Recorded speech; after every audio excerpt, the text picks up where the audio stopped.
Thank you, Eileen. Well, this horrifying trial really does highlight the dangers of domestic violence.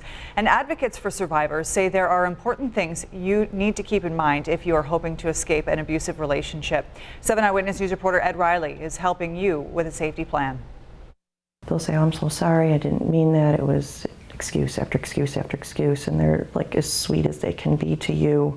Then as soon as you let your guard down just a tiny little bit, it's right back into that violence. Susan is not her real name, but she is a domestic violence survivor who was nearly killed when her boyfriend smashed her head on a concrete floor. If I was knocked unconscious, I could have bled to death. So Susan filed a police report, but leaving the relationship was hard. Because he still had control of all of my thoughts, my fears, my anxiety. Unsure where to turn, the Niagara County Sheriff's Office sent Susan to the YWCA of the Niagara Frontier. When we have seen domestic violence homicides in Western New York, they have been during a breakup period. Mary Brennan Taylor is the Vice President of Programs for the YWCA. She said anyone in an abusive relationship should put together a personal safety plan in case they have to leave. Victims have together their important papers, their driver's license, their medical information, their insurance information. Do it in a way the abuser will not become provoked. Don't want to give any indication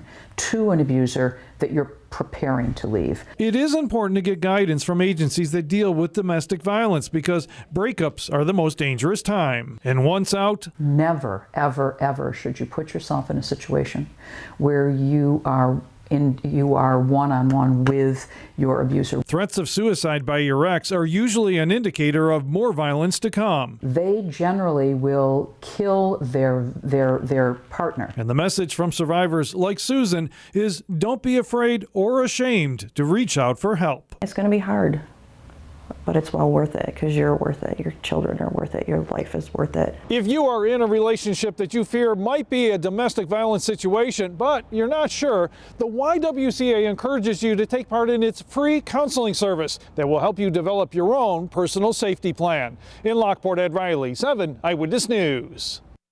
And one more important resource survivors can access at any time is the 24/7 hotline.